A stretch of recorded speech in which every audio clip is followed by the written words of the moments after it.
बिहार में लंबे समय बाद छठे चरण यानी प्रारंभिक स्कूलों के 94,000 पदों के लिए काउंसलिंग जारी है। 5 जुलाई से राज्य के सभी जिलों के नियोजन इकाई में काउंसलिंग चल रहा है, जिसमें बड़ी संख्या में अभ्यर्थी भाग लेने पहुंचे हैं। पटना हाई स्कूल में भी आज 6 to 8 के लिए 14 नियोजन इकाइयों का काउंसलिंग चल रहा है। जायजा लिया न्यूज 18 से हमारे सहयोगी रजनीश कुमार ने। छठे चरण के शिक्षक नियोजन को लेकर काउंसलिंग जारी है। अलग अलग नियोजन इकाई में काउंसलिंग किया जा रहा है, जिसको लेकर बड़ी संख्या में जो अभ्यर्थी हैं वो सेंटर में पहुंच रहे हैं। पटना हाई स्कूल की आपको तस्वीर दिखा रहे हैं, जहां पर बड़ी संख्या में पुरुष बल, महिला बल और मजिस्ट्रेट की प्रतिनियुक्ति की गई है।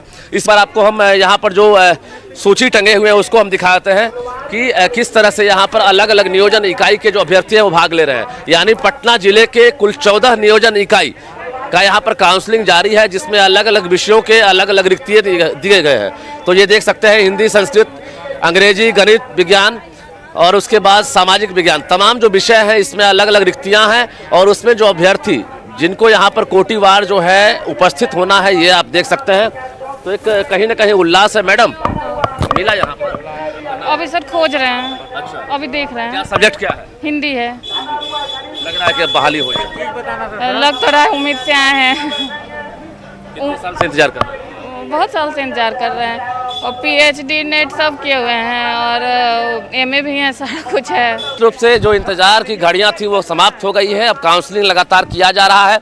अब ज्वाइनिंग लेटर की बारी है, यानी अलग अलग नियोजन इकाई में इसी प्रकार से अभ्यर्थी पहुंच रहे हैं फिजिकली, और उनको काउंसलिंग करने के बाद ज्वाइनिंग लेटर दिया जाएगा। कैमरामैन अजय दुबे के साथ रजनीश कुमार, न्यूज 18 पटना।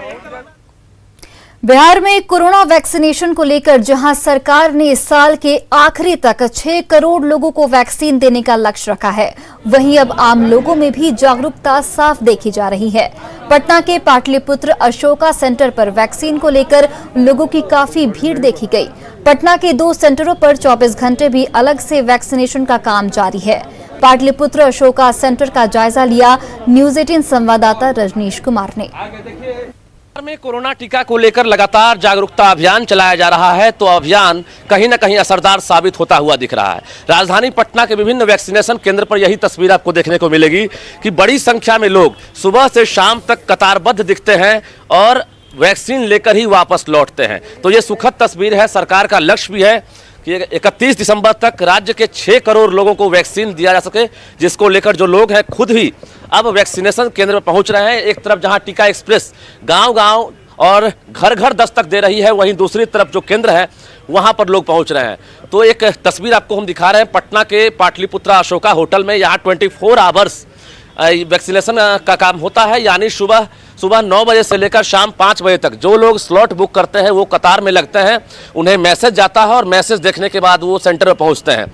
शाम 5 बजे के बाद फिर अगले दिन तक लोग 24 आवर्स आसानी से वैक्सीन ले सकते हैं, जिसको लेकर राजधानी के 2 केंद्र बनाए गए हैं। एक तरफ पाटलिपुत्रा स्पोर्ट्स कॉम्प्लेक्स है, दूसरी तरफ अशोका होटल है। तो ये तस्वीर है और सरकार का जो लक्ष्य है कहीं ना कहीं असरदार भी होने वाला है। और हम जरा बात करते हैं, यहाँ की कंसल्टेंट हैं जो अभी वैक्सीनेशन केंद्र में है। मैडम, क्या लग रहा है? अच्छी कतार देखने को मिल रही है, लोग काफी जागरूक भी दिख रहा है। जी सर, बिल्कुल। हमारे पास पहले तो फिर भी हम लोग जब स्टार्ट किया था तब 1000+ आ रहा था, बट अभी हम लोग जैसे अवेयरनेस बढ़ रहा है वैसे ही हमारे पास लोग भी ज़्यादा कगार में आ रहे हैं। 9 से 5 सुबह में हम लोग रजिस्ट्रेशन जो कर आए हैं लोग उनको वैक्सीनेट कर रहे हैं और 5 बजे के बाद ऑन स्पॉट हम लोग स्टार्ट कर रहे हैं। ये बताइए, स्लॉट सिस्टम बहुत अच्छी बात है। 2000 लोगों को 24 आवर्स में वैक्सीन दिया जा रहा है और निश्चित रूप से अगर ये टारगेट रहा तो शायद लक्ष्य पूरा हो सके, क्योंकि जो तीसरी लहर को लेकर लगातार तैयारी चल रही है, संभावना जताई जा रही है। ऐसे में वैक्सीनेशन ही सबसे बड़ा हथियार है। न्यूज़ 18 एक बार फिर से अपील कर रहा है कि जिन्होंने टीका नहीं लगवाया है, जो लोग भी आज अगर भ्रम की स्थिति में है, वो निश्चित रूप से टीके को लेकर भ्रम दूर करें और टीका जरूर लें। कैमरामैन अजय दुबे के साथ रजनीश कुमार, न्यूज़ 18 पटना। अरवल के गांधी मैदान में सीएम खेल विकास योजना के तहत करीब 6 करोड़ की लागत से खेल भवन और व्यायामशाला का निर्माण कार्य कराया जा रहा है, लेकिन यह निर्माण कार्य आज भी अधूरा पड़ा है। आज तक जिला प्रशासन को इस भवन को नहीं सौंपा गया है। इस भवन के निर्माण होने के बाद कई खेलों के संबंधित खिलाड़ी इंडोर स्टेडियम में प्रैक्टिस कर बिहार ही नहीं राष्ट्रीय स्तर पर भी अपनी प्रतिभा का जौहर दिखा सकेंगे। जायजा लिया न्यूज 18 संवाददाता अनिरुद्ध कुमार ने। नक्सल प्रभावित अरवल जिले के खिलाड़ियों को खेल की प्रतिभा उकेरने के उद्देश्य से खेल सह व्यायामशाला भवन का निर्माण कार्य तकरीबन 6 करोड़ की लागत से कराया गया है। लेकिन सबसे दुखद बात तो यह है कि इस भवन का निर्माण कार्य आज भी अधूरा है और इसकी उद्घाटन भी माननीय मुख्यमंत्री के द्वारा कर दी गई है। हम आपको दिखाना चाहेंगे, यहाँ पर एक नेम प्लेट छपा है जिसमें माननीय नीतीश कुमार मुख्यमंत्री 21 जून को ही इस भवन का उद्घाटन कर चुके हैं, जिसमें विशिष्ट अतिथि उप मुख्यमंत्री माननीय श्री तारकिशोर प्रसाद, श्रीमती रेणु देवी का नाम अंकित किया गया है। इस भवन में तकरीबन 6 करोड़ की लागत से बनाए गए हैं, लेकिन आज भी इसमें कई काम अधूरा पड़ा हुआ है। हालांकि जैसा कि भवन निर्माण विभाग के कई अधिकारियों ने इस भवन की जांच की है और इसमें त्रुटि भी निकाली थी, लेकिन इसे निर्माण कार्य भी पुनः कराए जाने की उन्होंने दावा किया था। यहाँ के संवेदक के द्वारा इस भवन में एक बड़ी भवन होगी और इस भवन में निर्माण कार्य के बाद यहाँ के खिलाड़ियों के द्वारा इसमें प्रतिभा उकेरा जाएगा। ग्रामीण क्षेत्र के प्रतिभा उकेरने के उद्देश्य से खेत खलिहानों में लोग अपनी प्रतिभा का जलवा दिखाते थे, लेकिन इस भवन का निर्माण कराए जाने के बाद अरवल जिले के लोगों को एक बड़ी उपलब्धि खिलाड़ियों को मिलेगी। खेल की जलवा दिखाकर राज्य ही नहीं देश स्तर पर इसका पूरी तरह से खेल की प्रतिभा दिखाकर अपनी पहचान बना सकेंगे। अनिरुद्ध कुमार, न्यूज 18 अरवल। मुंगेर के थानों में कागज पर केस डायरी लिखने का काम जल्द ही बंद कर दिया जाएगा। एसपी कार्यालय में ऑनलाइन केस दर्ज करने के लिए उप निरीक्षकों को इसका प्रशिक्षण दिया जा रहा है। उन्हें crime and criminal tracking network and system सिखाया जा रहा है। इससे पुलिसिंग स्मार्ट और केस डायरी पेपरलेस होगा। 15 थानों के 30 चयनित जवानों को इसकी ट्रेनिंग दी जा रही है। थानों में CCTNS लागू होने के बाद केस लिखने से लेकर चार्जशीट फाइल करने की पूरी प्रक्रिया ऑनलाइन की जाएगी। ट्रेनिंग सेंटर का जायजा लिया मुंगेर से हमारे सहयोगी अरुण शर्मा ने।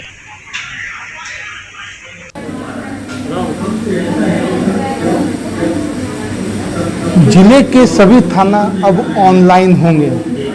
थाने तो ऑनलाइन हुए, लेकिन वहाँ के जो स्टाफ थे अभी दक्ष नहीं हुए थे, जिनके लिए अब यहाँ पे CCTNS ट्रेनिंग जो है वो चलाया गया। आप देख सकते हैं कि यहाँ पे जितने थाने हैं सभी थानों के स्टाफ जो हैं वहाँ पे आए हैं। उनको 3 दिवसीय ये ट्रेनिंग दी जाएगी। उनके बाद उनको थाना भेज दिया जाएगा, ताकि वहाँ के जो भी प्राथमिकी होगी, जो भी मामला होंगे, उनको वो ऑनलाइन दे देंगे। आप अगर यहाँ पे मामला रहे तो आप दिल्ली में भी बैठे बैठे उस मामला को देख सकते हैं, उस मामला को फॉलो कर सकते हैं। उसके लिए जो यहाँ पे स्टाफ है सभी थाना के 2-2 स्टाफों को बुलाया गया है और 3 दिवसीय तक ये ट्रेनिंग चलेगा। उसके बाद इनको वापस उन थानों में भेज दिया जाएगा। अभी पूरा थाना लाइव होने वाला है। लाइव होने से एक फ़ायदा होगा कि कहीं का भी क्रिमिनल होगा, कहीं का भी कैदी होगा, उसे हम लोग यहाँ से ट्रैक कर पाएंगे। एक किसी भी थाने में केस होगा, बिहार के किसी भी थाने में केस होगा, यहाँ पे हम लोग उसे ट्रैक कर पाएंगे। पूरा पेपरलेस प्रोजेक्ट है। इसके करने से एक फ़ायदा हो जाएगा, ताकि कहीं अग्निकांड होता है किसी थाने में या कुछ भी होता है तो पेपर हम लोग का क्या होता है कि गायब हो जाता है, मिल नहीं पाता। पर इससे एक फ़ायदा होगा हम लोग को कि हम लोग ऑनलाइन करने के बाद कि हम लोग कहीं से भी सॉफ्टवेयर पे चेक कर पाएंगे, कोई दिक्कत नहीं होगा। दिक्कतें आती थी पुलिस विभाग को कागज़ खोजने में, वो अब नहीं आएगी। अरुण शर्मा, न्यूज 18 मुंगेर। और देखिए, अब से कुछ ही वक्त में मंत्रिमंडल का विस्तार किया जाने और इसी को लेकर पीएम मोदी की संभावित मंत्रियों से मुलाकात हो रही है। पीएम आवास में पीएम मोदी सभी संभावित मंत्री जिनका आज शपथ ग्रहण किया जाना है उनके साथ मुलाकात कर रहे हैं। और देखिए, हम आपको तस्वीरें भी दिखा रहे हैं।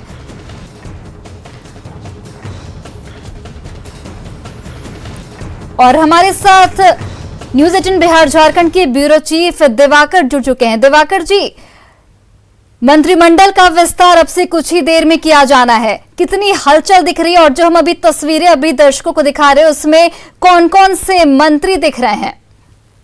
देखिए, काफी महत्वपूर्ण तस्वीर है ये, और आज की सबसे महत्वपूर्ण तस्वीर है ये। प्रधानमंत्री के साथ जो संभावित चेहरे हैं जो मंत्रिपरिषद में जगह पाएंगे, उनकी बातचीत हो रही है और बैठक हो रही है। प्रधानमंत्री से सीधे मुखातिब हो रहे हैं। प्रधानमंत्री संदेश दे रहे हैं आने वाले दिनों में उनकी क्या चुनौतियां होंगी, उनकी क्या भूमिका होगी और किस तरीके से जो लक्ष्य है सरकार का उसको फुलफिल करना होगा। तो तमाम जो मूल मंत्र है प्रधानमंत्री की तरफ से उन मंत्रियों को किया जा रहा है। और आप देख रही हैं कि तस्वीरों में जो फ्रंट सीट पे बैठे हुए हैं, चूंकि अपने पार्टी के राष्ट्रीय अध्यक्ष भी हैं, तो सभी सदस्यों को उनके प्रोटोकॉल के तहत, उनके तजुर्बे के तहत उनको सीटिंग अरेंजमेंट किया गया है। और उसमें आरसीपी सिंह आपको दिखाई दे रहे हैं। आरसीपी सिंह प्रधानमंत्री के ठीक सामने है, आखिरी पंक्ति में, ठीक अगली पंक्ति में बैठे हुए हैं, अगली कुर्सी पर। पशुपति पारस जो पीछे की कुर्सी पे बैठे हुए हैं, चूंकि पशुपति पारस भी सदस्य हैं एनडीए के जो है सहयोगी दल है, उसके नाते उनको भी जगह दी गई है। तो वरीयता के क्रम में सभी जो मंत्री हैं, संभावित चेहरे हैं, उनको जगह दी जा रही है। प्रधानमंत्री के साथ जो है गृह मंत्री और राजनाथ सिंह हैं मौजूद। तो तमाम जो चेहरे हैं जो केंद्रीय मंत्रिपरिषद में जगह पाएंगे, कुछ ही घंटों का वो वक्त रह गया है, उनके जीवन के लिए भी, उनके राजनीतिक जीवन के लिए भी महत्वपूर्ण पल है। और जो इसका जो इसकी सियासत है, जो सरकार का स्वरूप है, उसके लिए भी ये तस्वीर काफी मायने रखती है। जो मंत्रियों के तजुर्बे होते हैं, अगर वो विधानसभा में वक्त गुजारे होते हैं, जो राज्यों में उनका मंत्री का कार्यभार होता है, साथ ही केंद्र में उनकी केंद्र में क्या जिम्मेदारी होती है, भूमिका होती है, उसी के अनुसार जो केंद्रीय मंत्रिपरिषद होता है, उसमें भी जो शपथ ग्रहण समारोह भी होता है, वही वरीयता दी जाती है। और जो शपथ ग्रहण समारोह का जो अरेंजमेंट होता है, लगभग उनके तजुर्बे को, उनके राजनीतिक जीवन को, उनके जो प्रमुख भूमिकाओं को ध्यान में रखते हुए किया जाता है। तो अब देखने वाली बात होगी कि जब कैबिनेट मंत्री के तौर पे शपथ लेंगे, तो बिहार से जो दो नुमाइंदे हैं, जो आज की बैठक में, प्रधानमंत्री की बैठक में तस्वीरों के जरिए हम लोग देख रहे हैं, उन्हें क्या जिम्मेदारी मिलती है। पहले तो वो केंद्रीय मंत्री के रूप में शपथ लेंगे, अब देखने वाली बात होगी कि उनको किस विभाग का जिम्मा दिया जा रहा है।